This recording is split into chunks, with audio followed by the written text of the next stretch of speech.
اس کو ڈاکٹر ذاکر نائک نے بڑی مثال پیاری دی تھی کہ آپ کا امریکہ میں کوئی بزنس ہو اور آپ نے فلائٹ سے پہنچنا ہو, میٹنگ ہو آپ کی, اور وہ میٹنگ ہیلو فرینڈز, ست شری اکال, آداب, نمستے, welcome back to our channel Elahi reaction.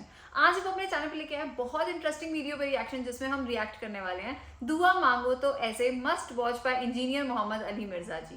تو علی مرزا جی کی بہت ساری ویڈیوز دیکھی ہیں, پر آج کی ویڈیو بہت انٹرسٹنگ ہے, کیونکہ آج کی ویڈیو میں وہ ہمیں بتانے والے ہیں کہ کیسے ہمیں اپنی دعا مانگنی چاہیے.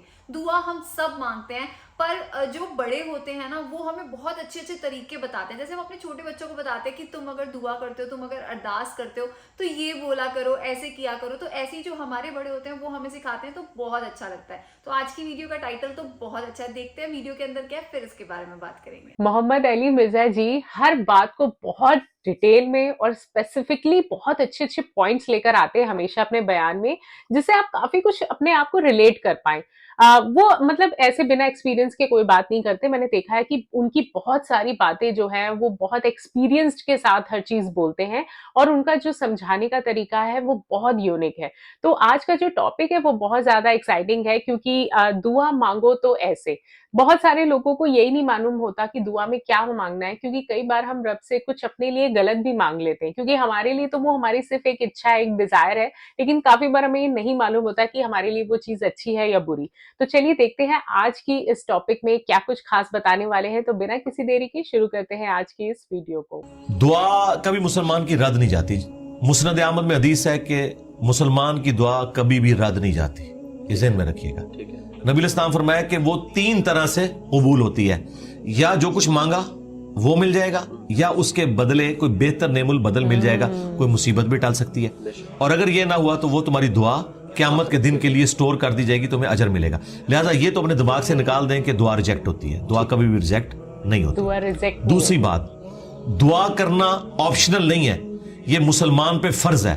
جو مسلمان دعا نہیں کرتا وہ اللہ کا نافرمان ہے, اللہ تعالیٰ کا باغی ہے, اللہ تعالیٰ اس سے ناراض ہوتا ہے. ادعونی استجب لکم ان الذین یستکبرون عن عبادتی, سورہ المؤمن کی آیت نمبر 60 ہے. اے میرے بندو مجھ سے مانگو, جو لوگ مجھ سے دعا کرنے میں تکبر کرتے ہیں میں انہیں ذلیل و خوار کر کے جہنم میں داخل کروں گا. دنیا کے بادشاہ تو مانگنے پر ناراض ہوتے ہیں, اور ہم اس بادشاہ کی عبادت کرتے ہیں کہ جس سے نہ مانگا جائے تو وہ ناراض ہوتا ہے. یہ ضروری ہے. اچھا, جامعہ ترمذی میں حدیث ہے, نبی الاسلام نے فرمایا کہ جو چاہتا ہے نا کہ مشکل اور پریشانی میں اس کی دعا قبول ہو, اسے چاہیے کہ جب حالات فیوریبل ہوں اس وقت بھی اللہ کو یاد کرے. ہاں, دعا سے اپنے آپ کو بے نیاز نہیں کرنا. ٹھیک ہے. پھر دیکھیں سورہ البقرہ کی 186 آیت مشہور, وَإِذَا سَأَلَكَ عِبَادِي عَنِّي فَإِنِّي قَرِيبٌ أُجِيبُ الدَّعْوَةَ الدَّاعِي إِذَا دَعَانِ. ہاں, اے نبی صلی اللہ علیہ وآلہ وسلم, جب میرے بندے آپ سے میرے بارے میں پوچھیں تو آپ فرمائیں میں تمہارے بالکل قریب ہوں, ہر پکارنے والے کی پکار کو سنتا ہوں, لیکن فَلْيَسْتَجِيبُوا لِي, ان کو بھی تو چاہیے کہ میرا حکم مانے, وَلْيُؤْمِنُوا بِي, اور مجھ پر ایمان لائیں, لَعَلَّهُمْ يَرْشُدُونَ, تاکہ یہ کامیاب ہو سکیں. تو یہ ون وے ٹریفک نہیں میرے بھائی, یہ دونوں طرف سے ہے. اس طرح نہیں ہوگا کہ آپ نافرمانیوں کی زندگی گزاریں اور پھر آپ باغیوں والی زندگی گزاریں اور پھر دوستیاں بھی نمانے کی کوشش کریں. پھر دعا کا ایک پروٹوکول ہے. جامعہ ترمذی میں حدیث ہے, نبی الاسلام بیٹھے تھے, سیدنا ابوبکر سیدنا عمر بیٹھے تھے, ایک شخص آیا, اس نے نماز پڑھی اور ڈائریکٹ اللہ سے مانگنا شروع کر دیا. نبی الاسلام نے فرمایا سائل نے جلدی کی. پھر ایک اور شخص آیا, اس نے نماز پڑھی, اللہ کی حمد کی, پھر دروشی پڑھا, تو آپ نے فرمایا سل توڑتا سل توڑتا, مانگ تجھے دیا جائے گا, مانگ تجھے دیا جائے گا. اور دوسرے بندے کو آپ نے بلا کے کہا کہ جب دعا کرو پہلے اللہ کی حمد کرو, پھر دروشی پڑھو, پھر اللہ سے مانگو. اور نماز میں دیکھیں پہلے ہم اللہ کی حمد کرتے ہیں, التحیات للہ والصلوات والطیبات, پھر سلام عرض کرتے ہیں, اس کے بعد دروشی پڑھتے ہیں, اور اینڈ پہ دعا. یہ پروٹوکول ہے دعا کا, یہ طریقہ ہے دعا کرنے کا. آپ نے دعا اس طریقے سے اللہ کے حضور پیش کرنی ہے تو دعائیں اللہ تعالیٰ قبول فرمانے والا ہے. اور بعض اوقات انسان یہ چاہتا ہے کہ جو میں مانگ رہا ہوں نا یہی مجھے مل جائے. یہ سب سے بڑی انسان کی کمزوری ہے. میں اپنی زندگی میں کئی ایسی دعائیں جانتا ہوں جو میں آج کہتا ہوں کہ شکر ہے وہ قبول نہیں ہوئی, اور اس وقت اگر آپ مجھے پوچھتے تو میں کہتا کہ میری زندگی کی سب سے بڑی خواہش یہ ہے. میں نے خلاف کعبہ 2002 میں پکڑ کے دعا کی تھی کہ اے اللہ مجھے بریلوی مارنا, بجائے یہ کہنے کے کہ مسلمان مارنا، میں ایک فرقے کے لیے دعا کر رہا تھا. شکر ہے یا اللہ قبول نہیں کی تھی، تیری مہربانی. آندہ بھی کوئی دعا قبول نہ آئے تھے، اسی میں بہتری ہے جو قرآن میں ہے نا، اسی میں بہتری کہ جس چیز سے تم کراہت محسوس کر رہے ہوتے ہو عین ممکن ہے اس میں تمہارے لیے خیر چھپی بھی ہو.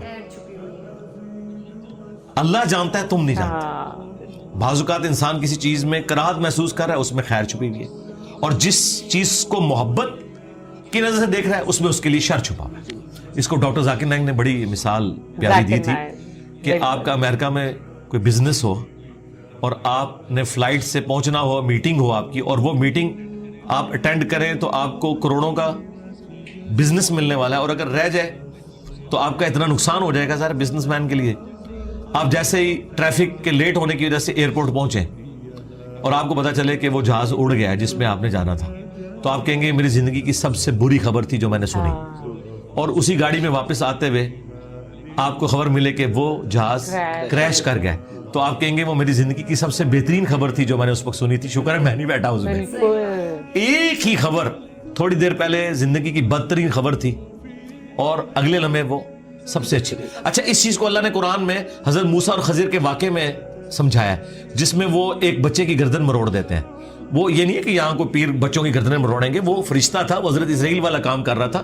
اس کو اللہ تعالیٰ نے اتنی عمر بچے کو دینی تھی، لیکن اس کے جواب میں انہوں نے کیا کہا کہ تمہارے رب نے ارادہ کیا کہ اس سے بہتر اولاد انہیں دے، کیونکہ اس اولاد نے ذلیل کروانا تھا ماں باپ کو.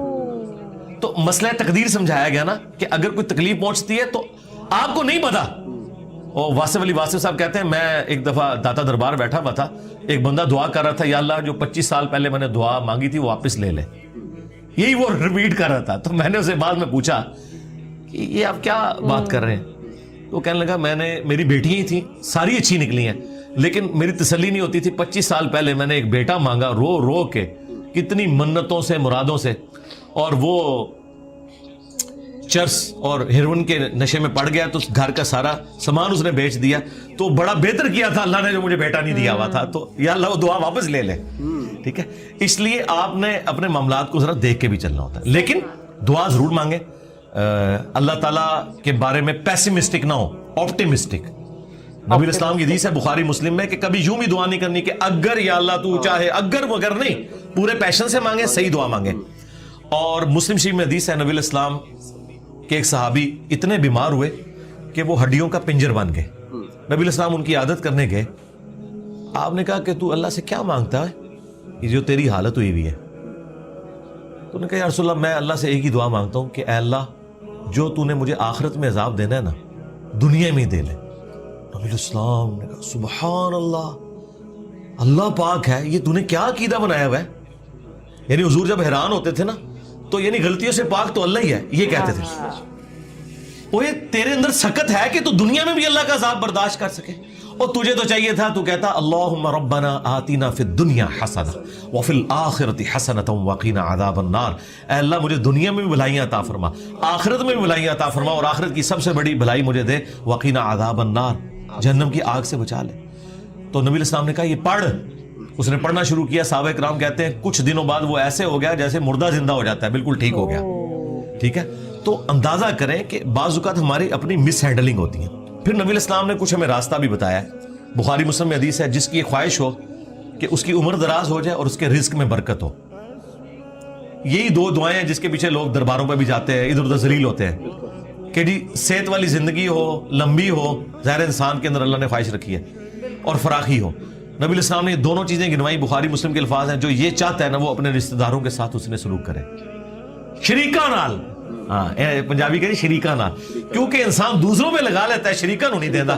جدھر یعنی آپ کے وہ کامن انٹرسٹ ہوتے ہیں نا، وہ شریک ہوتے ہیں نا وہ. اس لیے آپ دیکھیں یہ سارے تعویذ دھاگے بھی شریک کرواتے ہیں. کبھی کسی محلے دار نے کسی پہ تعویذ نہیں کرایا، وہ آپ کی شریک ہی کروا رہے ہوتے ہیں. جہاں جیلسی فیکٹر تھا وہیں خرچ کرنے کے اوپر اللہ تعالیٰ نے اجر رکھا ہوا ہے. اور یہ آپ کے اوپر کتنی بڑی آزمائش ہے، جہاں آپ خرچ نہیں کرنا چاہتے وہاں آپ نے خرچ کرنا ہے. اب جو آپ نے وسیلہ اور توسل کی بات کی وہ صحیح بخاری میں حدیث ہے 1010 نمبر حدیث 1010 کہ حضرت عمر فاروق رضی اللہ تعالیٰ عنہ کے دور میں جب قحط پڑ جاتا تو وہ دعا کرتے اللہم، اللہ تعالیٰ کو مخاطب کر کے کہ اے اللہ انا کننا نتوسل الیک بنبینا، پہلے ہم تیرے نبی سے دعائیں کروایا کرتے تھے.